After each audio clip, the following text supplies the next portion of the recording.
Kembali lagi bersama saya Indra di channel Arts. Kalau kalian bertanya-tanya semua selama ini saya kemana, saya tetap ada di channel Arts, nggak menghilang. Cuma kebetulan saya lagi cukup banyak kesibukan memberesin pekerjaan-pekerjaan custom PC dan juga kita lagi menyiapkan peralatan sensor untuk tes daya komputer yang lagi saya kerjakan dan juga saya lagi bikin aplikasinya. Jadi saya butuh konsentrasi dan waktu untuk menyelesaikan itu cukup banyak terbuang waktu saya untuk beresin itu. Cuma dalam beberapa minggu atau beberapa bulan ke depan saya akan usahakan untuk lebih sering bikin build PC lagi, kurang lebih seperti ini. Jadi hari ini kita lagi ada casing, kalian bisa lihat ini kecil segini, kita lagi mau build mini PC. Jadi kita di sini ada casing dari Geek A30 yang versi 2. Jadi ceritanya casing ini dibeli sama Hani, cuma casing ini nganggur, nggak tahu mau diapain sama dia. Akhirnya kita kepikiran untuk build PC yang mini yang kita bisa pakai untuk bikin streaming atau mungkin kita juga pakai buat record permainan game yang dipakai tes Mas Ali, atau mungkin juga kita bisa pakai buat yang lain, mungkin encoding video atau mungkin kita buat kerja-kerja yang lain. Jadi kita mau bikin mini PC yang cukup compact dengan menggunakan casing Geek A30 versi 2 ini. Nah, untuk partnya kita di sini kita ada pakai motherboardnya Gigabyte A520i yang AC ini. Terus kita juga ada pakai graphic card-nya dari Gigabyte juga sama. Ini GTX 1650 tapi yang menggunakan DDR6. Untuk part coolingnya kita di sini ada pakai punyanya ID Cooling yang IS47K. Ini coolingnya cukup tipis dan bisa masuk di dalam casing ini. Sedangkan untuk SSD kita juga ada pakai punyanya tim yang 500GB yang Delta Max RGB. Ada fan dari ID Cooling yang NO9215. Ini tipis, kecil karena kita butuh untuk bisa masuk di casing ini. Untuk SSD kita juga ada pakai M2 yang NVMe dari punya tim yang 512GB yang seri Cardea 2 yang versi TUF ya. Sedangkan memori kita ada pakai punya tim yang Extreme ARGB, ini 16GB kit 3600. Nah, kalian pasti bertanya-tanya untuk prosesornya kita pakai apa? Prosesornya kita pakai 4650G, cuma karena prosesor ini Renoir Pro ini tidak dijual bebas, jadi dia dijual dalam bentuk tray dan hanya dijual oleh beberapa sistem builder tertentu. Jadi prosesornya ada di dalam sini. Harus saya keluarin dulu.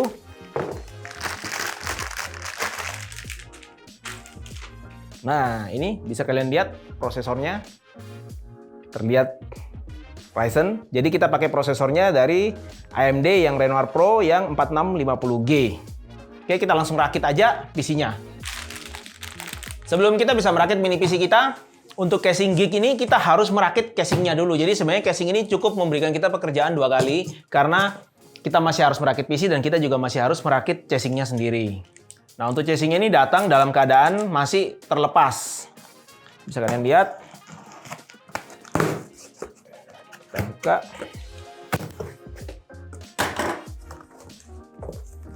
Oke, jadi dalam sini kita udah dapat risernya. Ini ada backplate-nya, masih terpisah semua. Di dalam sini kita juga ada kelengkapannya, ada kotak berisi baut-baut. Juga ada switch nanti yang akan kita pakai di bagian depan, kaki-kaki casing, dan ini penutup untuk power supply-nya. Nah, tentu kalian akan bertanya-tanya, ini power supply-nya besar seberapa kok tutupnya, covernya hanya sekecil itu. Nah, di sini kita coba buka dulu. Di dalam sini, ini part dari body casingnya. Jadi kalian lihat ini masih lembaran. Jadi untuk casing Geek A30 versi 2 ini, dia badannya masih bercampur antara bahan akrilik, ada sebagian aluminium untuk penyangganya seperti ini untuk frame-nya. Dan juga dia masih ada menggunakan plat besi untuk di bagian belakangnya. Nah, di sini terakhir kita juga ada USB port-nya. Nah, untuk power supply-nya kita menggunakan ukuran lali aku mat. Power supply ini ukuran apa ya?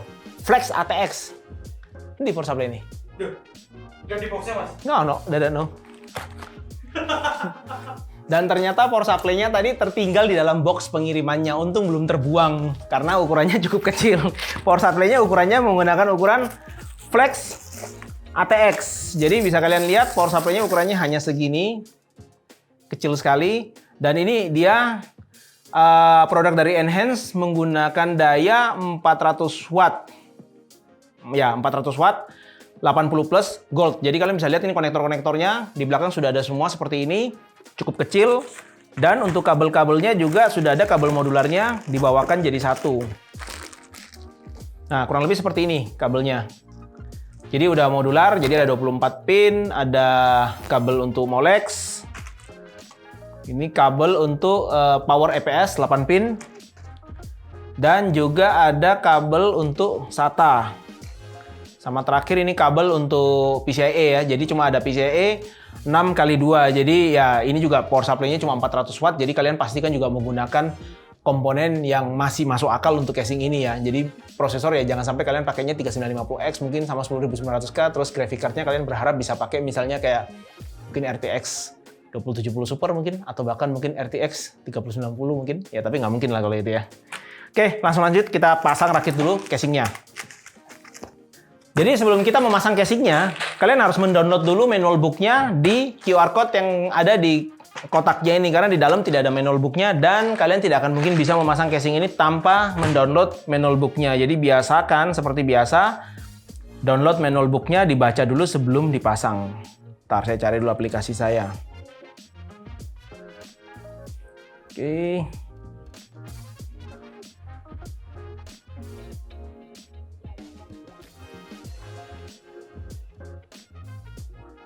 Oke, ini installation guide-nya. Bisa kelihatan ini ya, Mat ya, di atas ya. Bisa lah. Jadi installation guide kalian bisa lihat di sini sudah ada serinya macam-macam. Kalian tinggal cari yang tipenya A30. Sebentar, A30 versi 2. Ini A30. Di sini sudah terlihat A30 versi 2, kalian tinggal download installation guide-nya. Nah, ini terlihat sudah terdownload untuk installation guide-nya. Kalian tinggal ikuti petunjuk yang ada di PDF ini untuk cara pemasangannya. Jadi jangan sampai salah, karena kalau kalian salah harus bongkar lagi atau mungkin bahkan bisa sampai merusak casing kalian. Oke, kita masang dulu sambil kita baca ini. Oke, jadi langkah pertama kalau menurut dari manual booknya Geek ini, kita harus memasang frame aluminiumnya dulu. Jadi di sini ada total ada 6. Pas jumlahnya dengan ini. Ya, jadi kalian bisa lihat di sini ada 4 yang panjang dan 2 yang lebih pendek. Jadi 2 yang lebih pendek ini frame-nya untuk di bagian yang posisi berdiri seperti ini.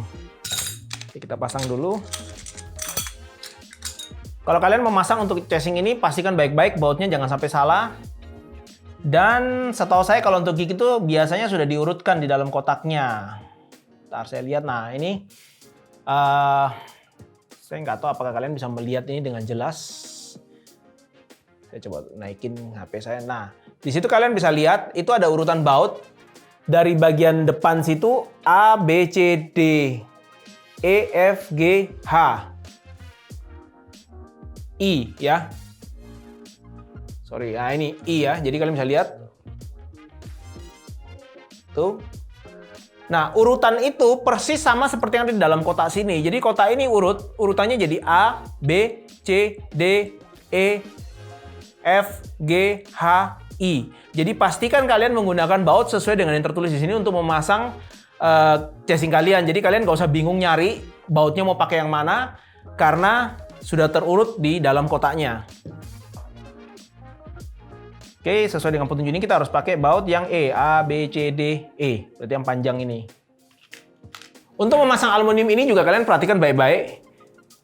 Di sini saya lihatkan kalian bisa lihat ujung dari aluminium ini berbeda antara sebelah sini dengan sebelah yang bagian luar sini.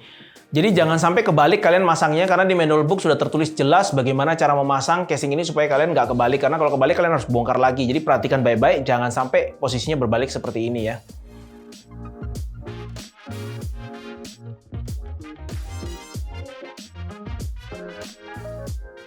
Untuk step kedua, kalian perhatikan baik-baik. Untuk memasang stand off ini, di dalam kotak yang A ini ada 2 macam stand off. Jadi yang panjangnya 25 mili dan 40 mili. Jadi yang kalian pakai itu yang 40 mili ini yang panjang.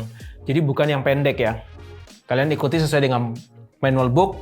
Bagian yang lebih besar dengan bagian lebih kecil ini, arahnya sesuai dengan yang ada di manual book yang sudah diberikan. Bautnya pakai yang I, berarti pakai yang ini. Sebelum kalian pasang untuk ininya, akrilik ini, lembaran ini, kalian perlu lepas dulu plastiknya, karena kalau sudah terpasang, plastiknya nggak bisa lagi dibuka. Kita kupas dulu plastiknya.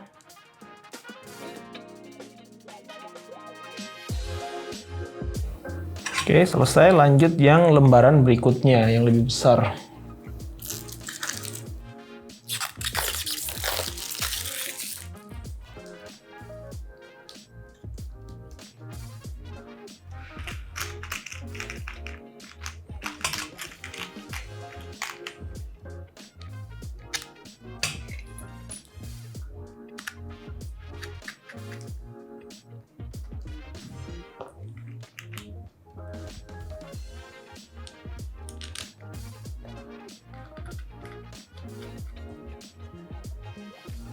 Oke, bagian step 2 semuanya sudah selesai terpasang. Perhatikan baik-baik kalau kalian memasang seperti ini, bisa kalian lihat di sini lubang bautnya cukup banyak. Jangan sampai kalian salah masang atau kebalik lubang bautnya. Nanti dipasang casingnya nggak bisa akurat jadinya. Lanjut ke step 3. Step 3 kalian perlu ini, yang D ini untuk tempat bautnya. Setiap bagian perlu 1, 2, 3, 4, 5 berarti. Oke. Dan untuk bautnya pakai baut yang I, yang ini.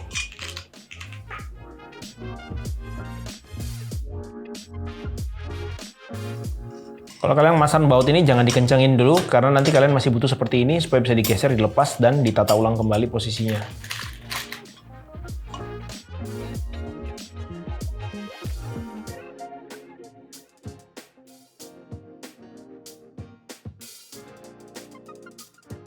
Oke, step nomor 3 selesai terpasang.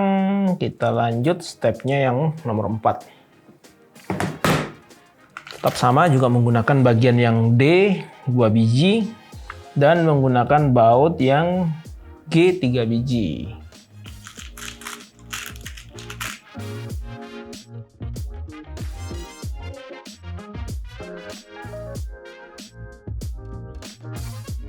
Oke, step 4 selesai. Sekarang step 5 kita menggabungkan bagian casingnya menjadi satu.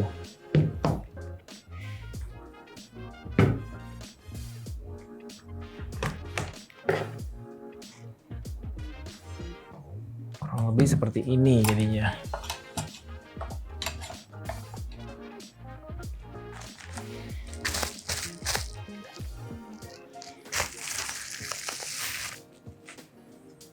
Kita menggunakan baut yang F.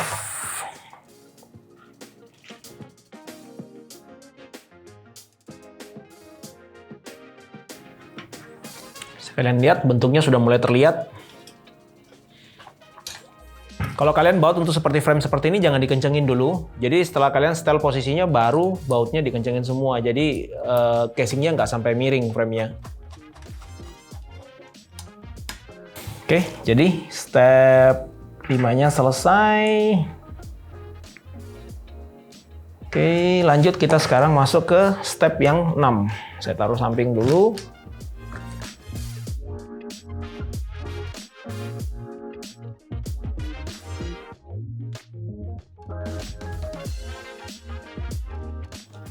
Oke, bagian bawah casing sudah tertutup. Selesai. Ini berarti step ke-6 sudah selesai. Sekarang kita lanjut ke step yang ke-7. Untuk step ke-7 ini kita perlu untuk memasang dulu untuk power supply-nya masuk.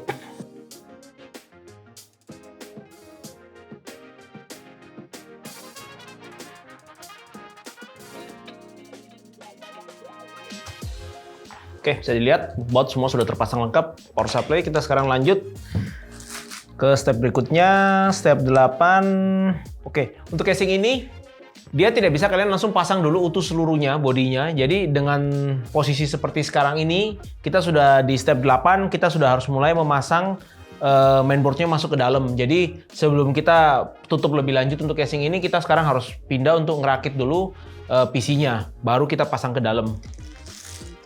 Sekarang kita buka dulu untuk mainboardnya. Kita lihat apa yang kita dapat di dalam.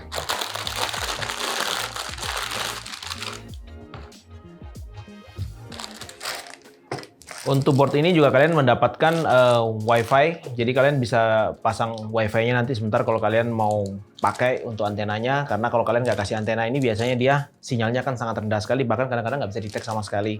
Dan juga biasanya di board-board seperti ini juga sudah terinclude ada Bluetooth-nya jadi satu dengan WiFi-nya. Jadi kalau kalian ingin pakai fitur itu, kalian harus pasang antenanya ini.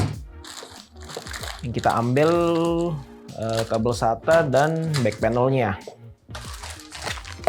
Di sini kita udah terpasang untuk prosesornya, kita bersihkan sebentar. Untuk cooling, di sini kita menggunakan IS47K dari ID Cooling. Ini merupakan salah satu cooling yang menurut kita cukup low profile.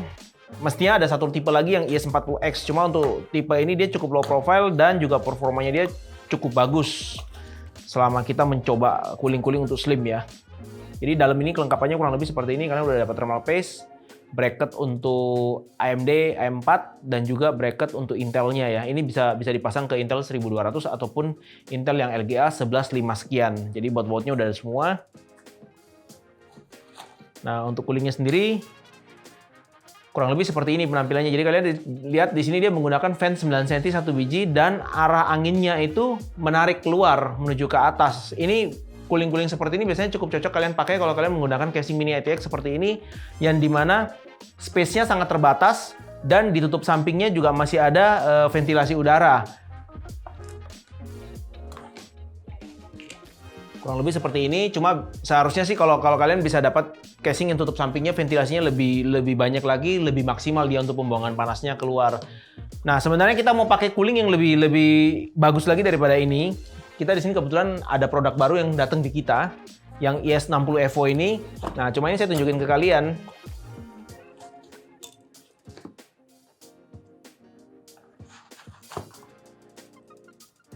Penampilannya kurang lebih sama seperti yang IS47K ini.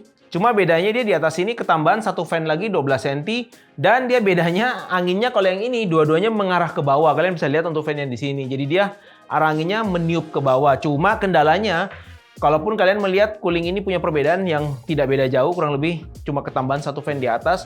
Nah, kalian perlu perhatikan baik-baik kalau kalian menggunakan casing mini ITX yang tipis seperti ini. Ini kalau saya taruh boardnya di dalam, coba saya tunjukin di sini sebentar. Bisa mati ya kalau kayak ini posisinya ya. Bisa terlihat ya. Nah, ini bisa kalian lihat kalau boardnya saya taruh di sini.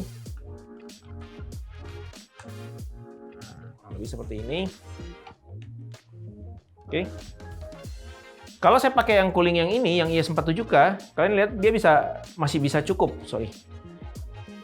masih bisa cukup tertutup. Tapi kalau kalian tidak punya cooling yang setipis ini dan kalian menggunakan cooling yang kurang lebih seperti ini,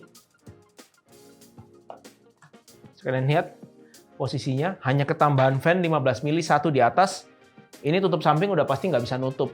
Jadi perhatikan baik-baik kalau kalian membeli casing mini ITX, pastikan kalian punya cooling yang bisa cukup untuk masuk ke dalam. Ada beberapa lagi mini ITX tertentu yang dia butuh cooling bahkan lebih tipis lagi dan lebih kecil lagi dari ini untuk bisa ditutup casingnya. Sebelum kita memasang coolingnya, kita harus pasang dulu bracket-bracketnya seperti ini dan kita juga harus melepas bracket bawaan dari motherboard AMD-nya. Jadi kalau untuk AM4 kalian harus lepas bracketnya, tapi kalau untuk Intel kalian nggak perlu nyopot bracket biasanya.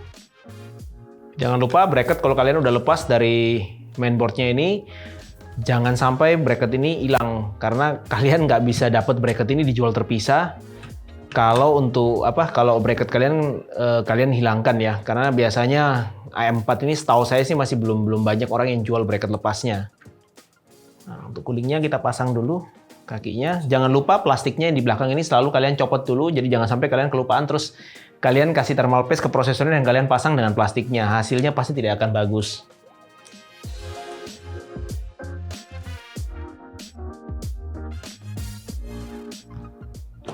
Oke, bracketnya udah terpasang.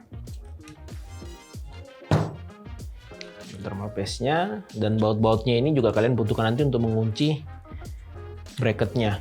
Oh ya, kalau untuk baut ini pastikan juga kalian cek ulang kembali, pastikan untuk spacer ini sudah terpasang. Karena kalau kalian nggak pasang spacer ini, takutnya biasanya kalau kalian baut ke motherboard, nanti bagian bawah dari motherboard kalian akan rusak atau tergores. Jangan lupa thermal paste diaplikasikan dulu di prosesor sebelum kalian pasang coolingnya. Seperti biasa, kita pakai metodenya X.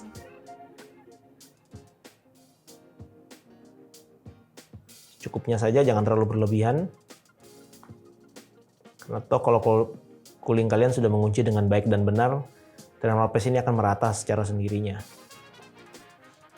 Biasanya untuk memasang cooling IS47K ini, kalau saya pribadi lebih suka menaruhnya dia di bagian bawah seperti ini, baru kalian taruh boardnya di atasnya. Karena kalau kalian balik seperti ini, kalian akan kesusahan ketika kalian mau membaut di bagian bawahnya. Karena untuk mengunci cooling ini, kalian harus kunci dia dari bagian bawah. Jadi contohnya seperti ini.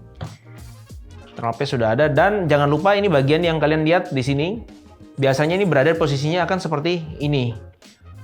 Agar bagian ini tidak mengganggu memori kalian, karena kalau kalian balik seperti ini posisinya, kalian bisa lihat posisinya bagian sini akan mengganggu slot memori ini. Jadi biasanya saya balik posisinya seperti ini ya. Kita pasang, kalian cocokkan. Oke, kurang lebih seperti ini.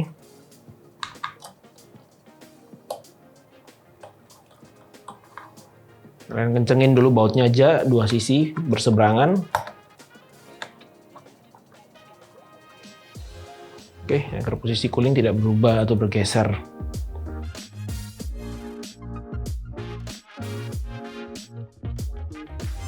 Untuk Gigabyte ini, colokan untuk fan CPU-nya berada di bagian ujung sini. Jadi kita harus rapikan dan kita pasang di ujung sini. Colokan untuk coolingnya. Oke, power fan udah terpasang. Oke, kurang lebih jadinya seperti ini. Bisa kalian lihat.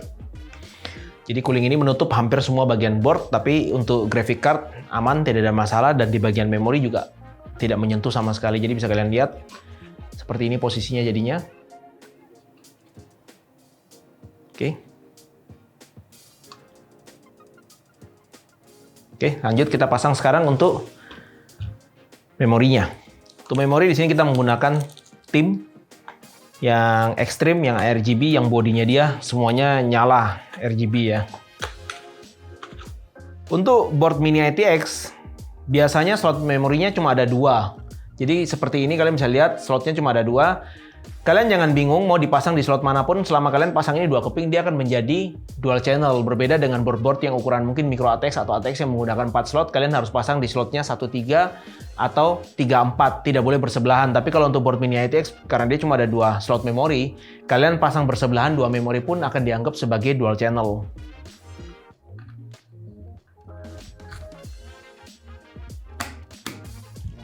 Terakhir kita mau pasang dulu untuk NVMe-nya sebelum kita pasang ke casing.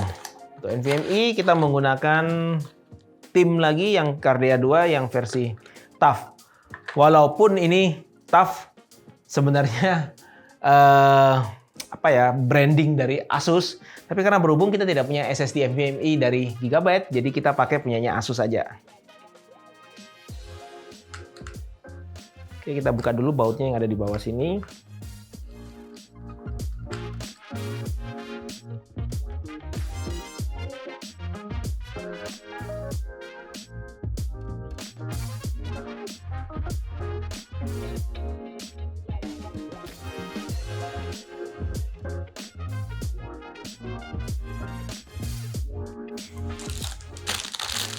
Sekarang kita pasang dulu untuk back panelnya. Jangan lupa kalian memasang back panelnya sebelum kalian memasang mainboardnya.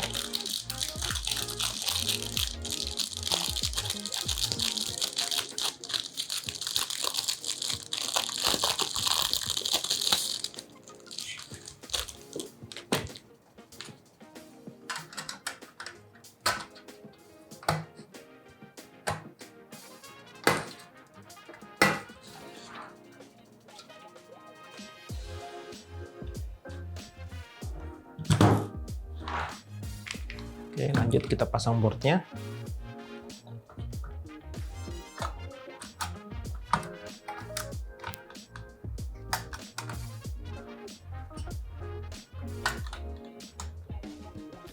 Sekarang kita pasang untuk bautnya.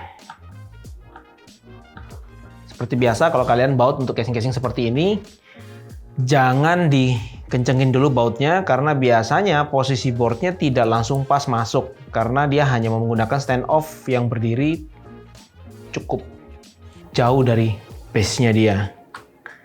Nah, kalian bisa lihat ini contohnya, saya baut ini cukup susah karena dia posisi stand off-nya nggak pas.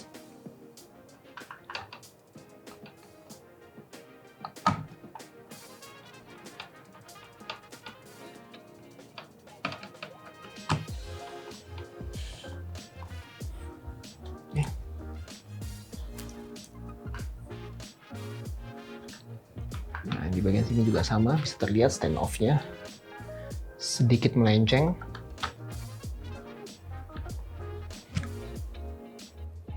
Oke, udah selesai. Sekarang kita lanjut. Step berikutnya, step 9, kita harus pasang untuk racer card-nya.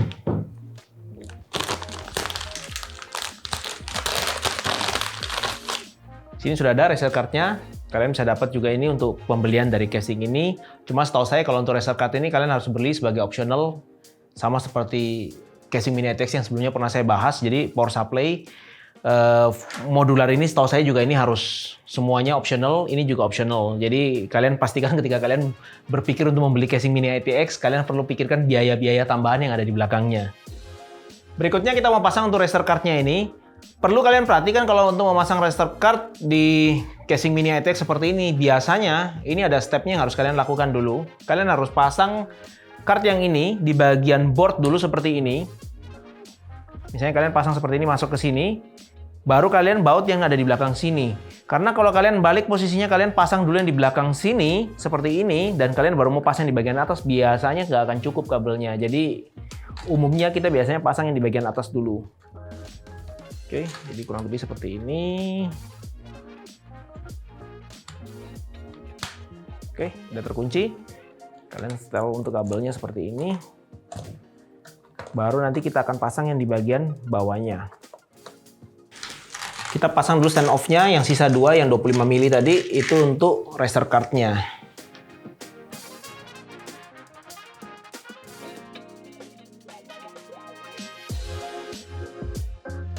Oke, sip. Aman, bisa kalian lihat udah terpasang dengan rapi racernya. Dan konektor yang di atas ini juga tidak terlalu tertarik sekali ke bawah karena dia ukuran kabelnya pas. Kita pasang bracket untuk SSD-nya. Nah, ini bracket untuk SSD 2,5-nya. Oke, jadi kita harus pasang dulu SSD-nya ke sini, baru kita bisa pasang ke casing-nya.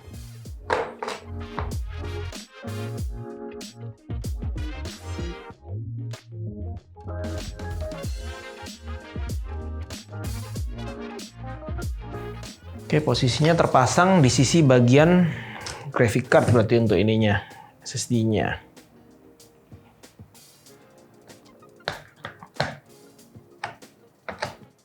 Cukup, Mas.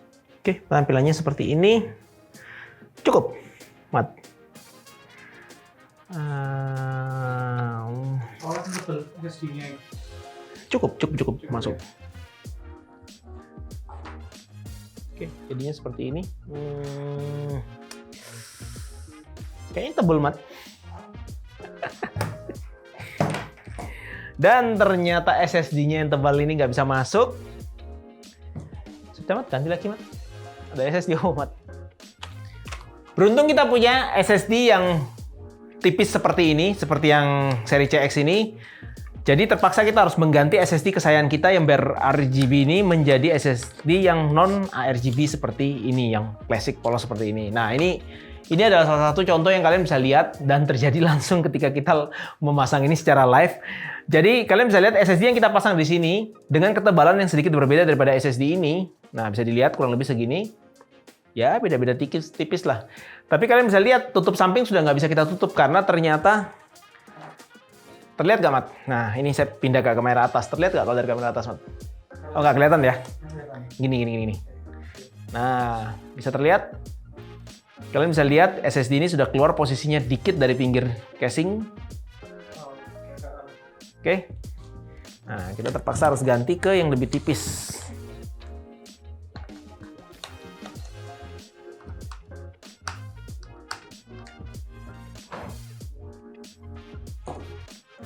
Oke, sudah terpasang dengan aman untuk SSD yang ini. Lanjut kita ke step yang 11. Nah, sekarang saatnya kita mau masang untuk graphic card-nya.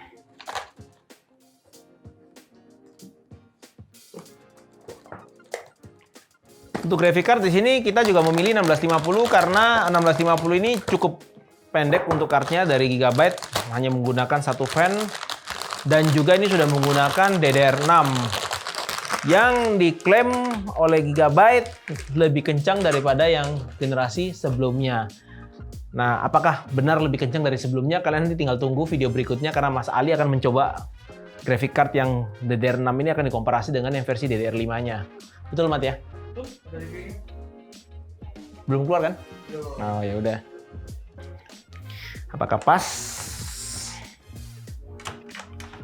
Oke, pas, bisa masuk. Diurin dulu, terus kita pasang.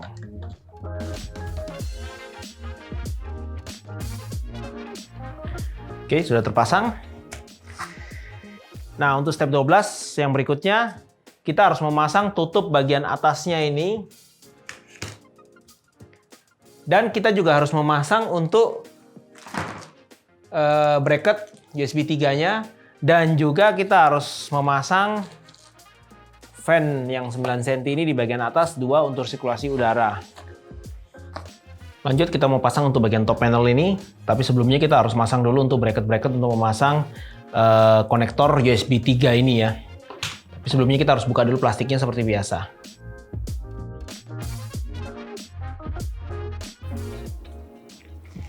Stand off sudah terpasang, kita pasang untuk bracketnya.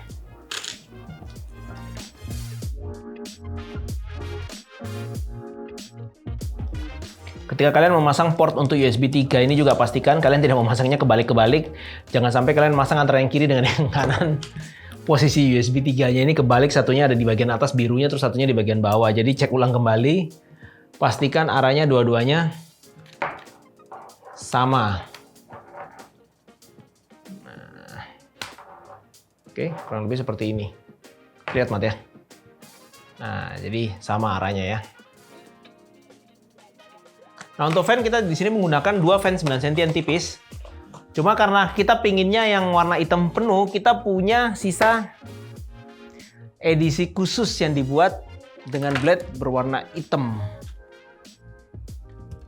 Nah, kalau kalian lihat di sini yang aslinya blade-nya putih hitam, kita punya yang versi hitam full karena kita pingin dia terlihat lebih sewarna dengan apa casingnya ya. Jadi kita pakai yang hitam penuh.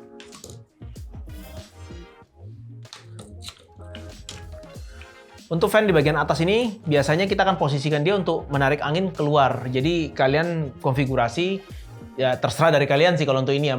Tergantung dari cooling yang kalian pakai, kalian mau pakai dia untuk meniup ke bawah atau kalian tarik keluar udara. Cuma biasanya kita pasang, kita tarik keluar udara panas yang ada di dalam. Karena dengan casing yang seukuran ini, biasanya udara panas akan berada di dalam casing.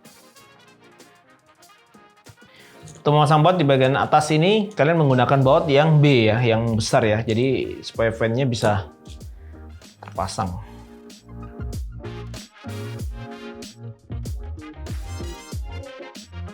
Fan dan port untuk USB 3 udah terpasang seperti ini.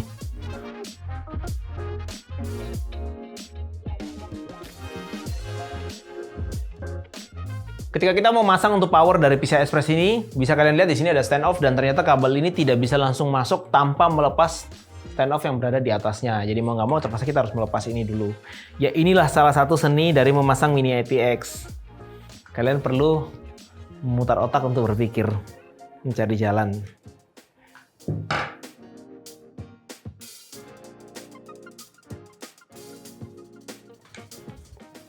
Sudah selesai, terlihat di sini kabel udah masuk, nggak ada masalah sama sekali. Oke, lanjut kita sekarang masang kabel-kabel lainnya lagi. Kita udah sampai di step yang ke-13, yang dimana kita harusnya memasang top panel ini. Tapi kalau kalian melihat dari step yang ada di manual dari casing ini, kalian perlu perhatikan baik-baik. Kalau kalian sudah menutup panel bagian atas, kalian nggak bisa pasang kabel-kabel ini yang ada di bagian sini. Nah ini saya udah rapiin kabel-kabelnya semua dan saya udah pasang. Cuma saya tinggal mengikat kabel-kabel yang ada di bagian depan ini. Nah sekarang kita harus pasang dulu kabel yang ada di sini sebelum kita tutup bagian atasnya. Dan satu lagi yang paling terakhir, ini juga masih ada kabel power dan power LED. Ini jangan lupa kalian pasang karena nanti ini harus dipasang di bagian sisi bagian depan sini. Jadi ini saya pasang dulu atasnya dan saya pasang untuk konektor USB 3-nya.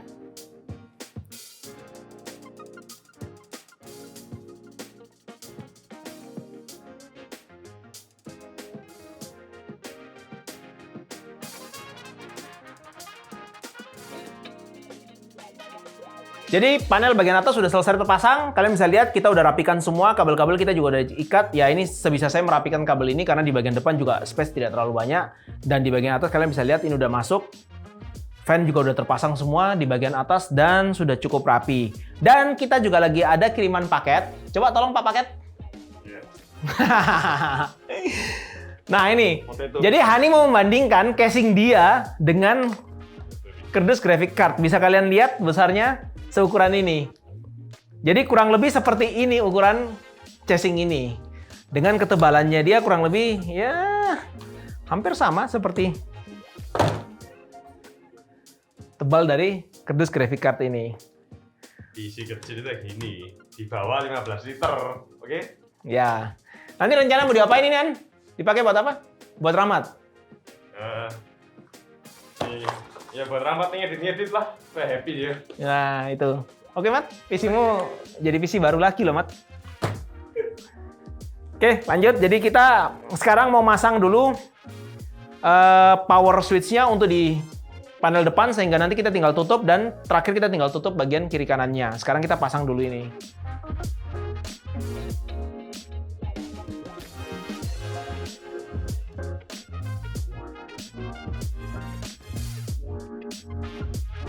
Dan akhirnya sudah selesai terpasang semua, bisa kalian lihat jadinya seperti ini. Kabel-kabel kita udah rapikan sebisa kita. Nanti kan ada tutup panel. Nah sekarang saya mau nutup dulu untuk panel PSU-nya, jadi nggak terlihat jelek seperti ini. Nah kebetulan kita udah ada tutup panelnya seperti ini. Kita tinggal masang stiker magnet yang udah disediakan dari gignya ini ada 2 dia kasih. Jadi kita pasang dulu di sini.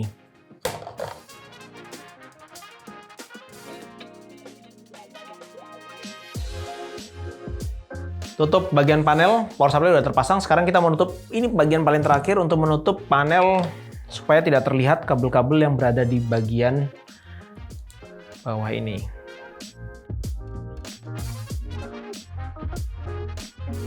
Nah, akhirnya sudah selesai.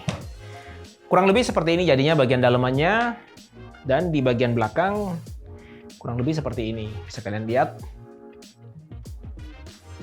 Dan sekarang kita tutup dulu panel-panelnya.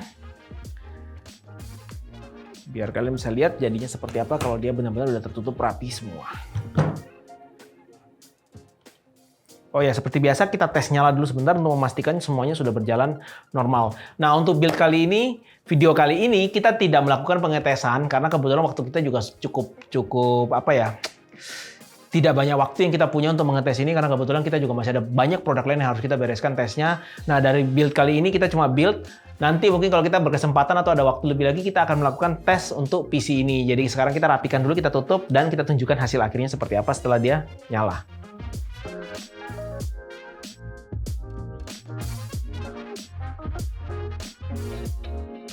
Jadi PC kita udah selesai terakit. Ini sekarang kita langsung tes aja nyala. Kita coba apakah semuanya berjalan lancar. Oke, udah nyala. Oke, udah masuk di BIOS. Jadi untuk video kali ini kita nggak akan melakukan tes dan lain-lain karena kebetulan juga Windows kita sendiri juga belum terinstall semua masuk di SSD kita, jadi posisi masih kosongan. Nanti mungkin next kalau kita ada waktu lebih lagi kita akan melakukan tes lebih mendalam untuk PC ini karena memang kita juga iseng aja, ini kebetulan nggak ada planning dan apa-apa, kita langsung rakit karena ada hardware yang kebetulan pas lagi ada di kantor dan kita bisa rakit. Dan untuk kalian yang mungkin juga bertanya bagaimana cara untuk menginstal PC dari dalam keadaan masih kosong seperti ini sampai kalian bisa pakai, kalian juga bisa lihat video kita ada, nanti Rahmat akan tunjukin videonya yang mana. Dan buat kalian yang mungkin juga tadi melihat proses kita merakit PC ini, effortnya memang sangat luar biasa, apalagi untuk casing geek ini. Kita udah bayar mahal-mahal casingnya, kita masih harus dikerjain lagi dengan kita harus merakit casingnya dia dari nol sampai jadi casing seperti ini. Jadi kalian bisa bayangin kalau kalian nggak bisa merakit casing ini, berarti kalian tidak akan bisa membuat ini jadi satu PC. Apalagi kalau kalian nggak bisa merakit casingnya dan kalian juga nggak bisa merakit komputernya. Itu udah satu kombinasi yang benar-benar pas. Dan membuat kalian harus mencari orang lain untuk membuatkan kalian mini PC seperti ini. Untuk merakit PC mini ITX seperti ini, kalian juga perlu tahu bahwa harga dari casing ini sendiri juga tidak murah. Ini estimasi kurang lebih Hani menginfokan ke saya sekitar 3 jutaan mungkin sampai 4 jutaan untuk casing ini aja. Karena kalian harus bayar pajak dan ongkos kirim dan lain sebagainya. Tapi itu harga lengkap dengan semua optionnya. Jadi dari riser, kabel, power supply flex ATX, dan juga biaya pengiriman dan pajak sampai di Indonesia. Dan juga untuk merakit mini PC ITX seperti ini, kalian perlu tahu bahwa untuk motherboardnya itu pun juga harga untuk beberapa tipe tidak murah. Jadi contohnya seperti yang dipakai di sini A520i ini pun juga sudah berharga kisaran sekitar 2 juta lebih. Dan untuk total semua berapa biaya yang kita habiskan untuk merakit PC ini, nanti Rahmat akan tampilkan ke layar dan kalian bisa lihat satu persatu part apa aja yang kita pakai untuk merakit mini ITX ini. Dan pengalaman merakit mini ITX ini perlu kalian ingat kembali lagi, tidak semudah kalian merakit PC ATX ataupun PC-PC pada umumnya. Itu kalian perlu ingat baik-baik sebelum kalian pingin merakit atau mungkin masuk dalam dunia mini ITX seperti ini. Sekian video kita kali ini. Buat kalian yang suka dengan video kita kali ini, kalian bisa like, share, dan subscribe di channel kita. Dan kalian juga yang punya pertanyaan mengenai mini ITX, kalian bisa tulis di komen. Kita akan coba menjawab sebisa kita. Dan buat kalian yang mungkin tertarik membaca artikel-artikel kita, kalian bisa kunjungi website kita di arts.co.id. Dan buat kalian yang punya Instagram, kalian juga bisa follow Instagram kita di ArtsID Media. Saya Indra, sampai ketemu di video berikutnya.